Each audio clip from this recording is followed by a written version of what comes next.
Hello everyone, this is Toshi Shima, the music director and conductor of the Eastern Connecticut Symphony Orchestra. We have a concert, and it's opening concert of the season on October 21st, Saturday at 7:30 at the Garde Art Center. And we have a really wonderful program, and one of the soloists is esteemed pianist in Connecticut and overall actually in the world because you've been around. Gary Chapman, welcome. How you doing, Toshi? Well, we've collaborated before, more than one occasion. Of course, we play so many different music, orchestra music and everything. Now, this is your second time with me as a soloist. Yes. And quite a popular work now you're going to perform. Like the last one was not so well known, but I'm delighted that you could join us. And it's a part of a commemorating 100th anniversary of George Gershwin's Rhapsody in Blue. Almost 100 years ago. 4 more months and it's going to be 100 Get close. years. Close by. We're starting a whole series with that, celebration. But any case, a lot of people know you around because you do so many wonderful things, musically speaking. It's all lies. Oh, that's not true. And you've been around everywhere. It's incredible that how much time that you have to devote to all these things. Is it difficult? I love it. So, yes, it's difficult, and I do it again, and I will do it. I'm doing it today. I'll do it tomorrow. I love it. Well, it's a passion, isn't it? Absolutely. Yeah. It's a design for living. So I ask you just start some off question with when you're not doing music, what do you do? It's changed over the years. I read a lot. I used to do a lot of running, but you can see that I'm not now. You're in great shape. Yeah. I got you. You really have. Music is your life. I plan every day around the notes that let's rephrase the question. Okay. Besides performing, what do you do in music? Oh, I play jazz. Well, that is music. I play lots of jazz. You arrange things, transcribe things, publish things. Yes, I do. I do all those things. Oh, yeah. You're referring to Charles Ives. That's what you're referring to. Okay. Yes, I'm very close to the folks in the Charles Ives hierarchy, and I have many friends who are involved in that. And I was involved in transcribing some Charles Ives piano playing from his recordings, and that was a lot of fun. And it got me up close and personal with Mr. Ives and his playing style. Also, I just participated in a wonderful recording we made for Naxos of some rediscovered and revisited material, which was lots of fun and had so much piano. I just shudder to think how we got through it. But it was worth every second, and it was one of the most rewarding things I've ever been part of. So yes, there was that, and all these things have happened relatively recently. So, since you're playing Rhapsody in Blue, what is your relationship between Gershwin and you in a way? What are you feeling about it? Gershwin strikes me as an individual who was, first of all, very, very curious. Always. He could never shut the pilot light off.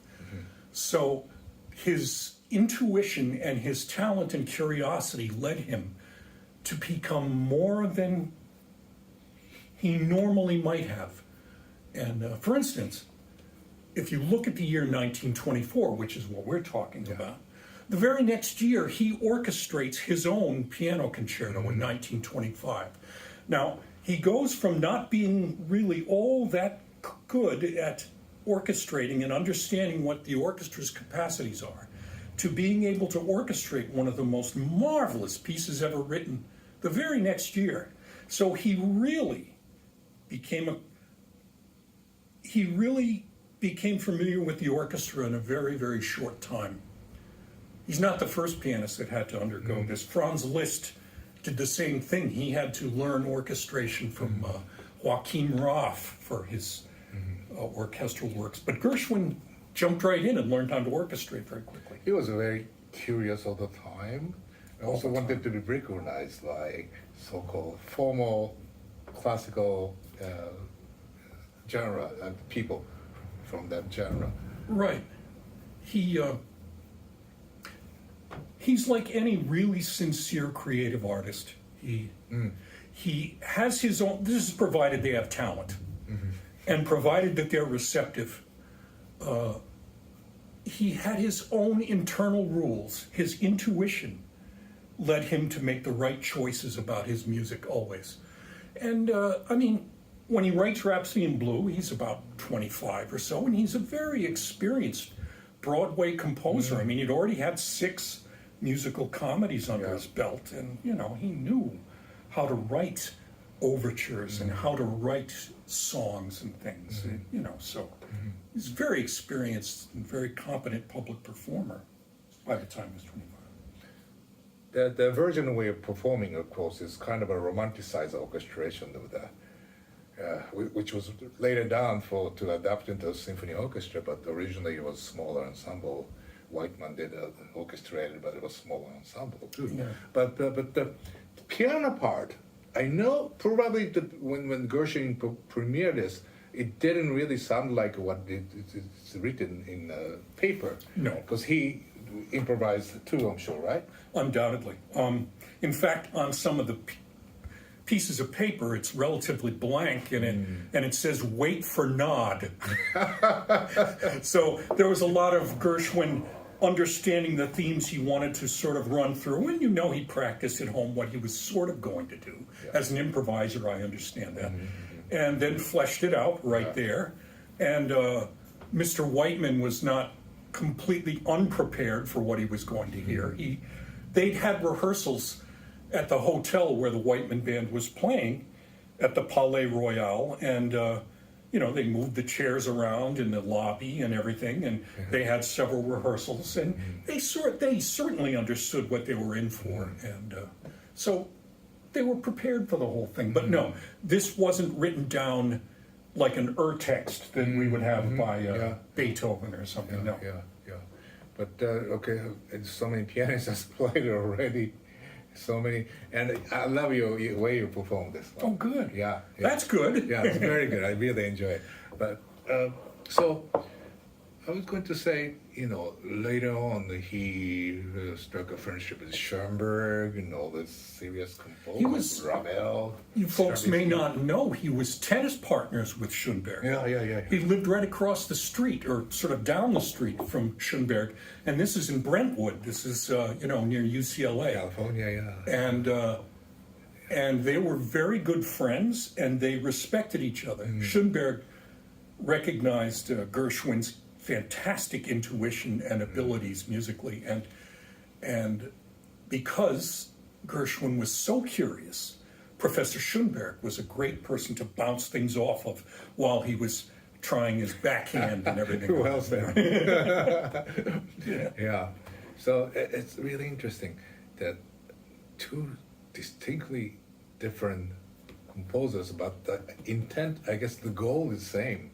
Sharps and flats. Yeah, I mean, you know, and the 12 notes. Yes. Well, and composers were very good about that. For instance, Ravel, when Gershwin visited France and immediately went to see Ravel, and they got to talking, and of course Gershwin said, could you help me with my string writing and stuff? And who better to talk to than Maurice Ravel about how an orchestra works?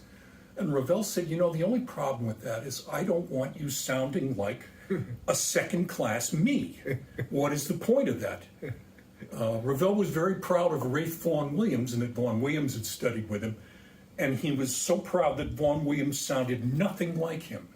And he was very pleased with that. But he's worried that Gershwin might just gravitate towards some things that might not be his first instinct. And so he said, you're a good enough Gershwin, you don't need to be a Ravel, so you just carry on, and you make more money than I do anyway. So. There's another story, actually, that happened with Gershwin with some prominent composer. I think it may be Igor Stravinsky. Yeah.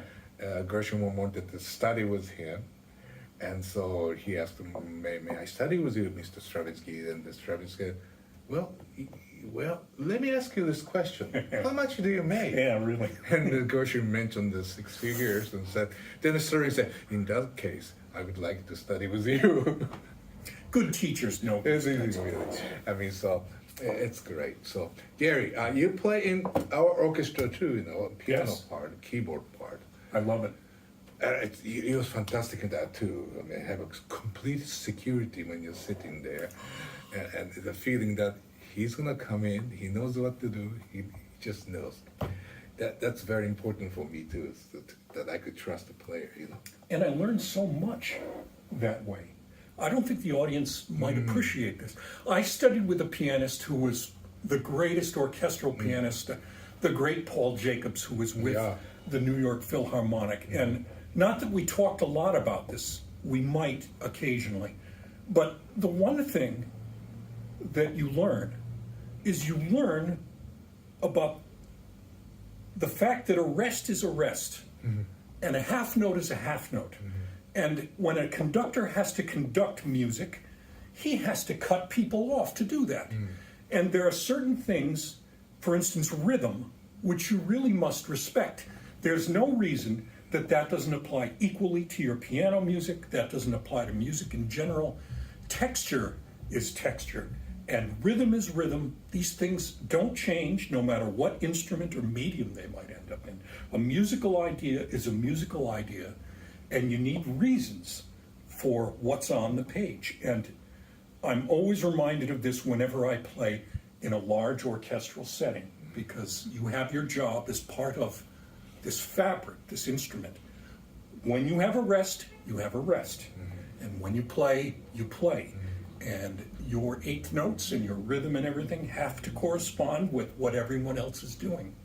And this is one of the most important lessons you can learn. There we go. That's it. A lesson from Gary. It's That's fantastic. Well said, actually. Yeah. Now, one last question.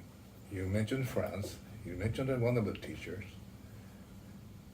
Madame Boulanger. Mademoiselle. Yes, I studied with Mademoiselle in 1976, and that was, how do you describe it? She was very old at this point, but still her ears were amazing. You spent a lot of time with Bach, with the 48 Preludes and Fugues. Wow. And you would play three voices and sing one. You would do all these things, and just, she was so ready in front of the class as well as in private lessons to embarrass you and just make life miserable for you. But she was an excellent coach as far as solo piano went. She was the first one to tell me to leave that little rubato out. It's yours, it's not Chopin's. You know, that's not Debussy's. You get rid of that. And this is the way my education went. So I've always leaned towards the less indulgent side of performance. And that's just the way my personality is formed because of Mademoiselle and my other teacher. So, Wonderful. yeah, she was great.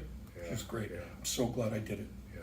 Well, that's great. That makes Gary Chapman all complete great artist. Oh, Yes. please. So we're looking forward to this Saturday, 7:30 at the Garde Art Center near London, and Gershwin's Rhapsody in Blue. And among other pieces, we have also another guest artist, Tom Brown's New Orleans Jazz Band as well. So it's going to be a very interesting program. So do please join us. Please do. Thank you, Gary. My pleasure.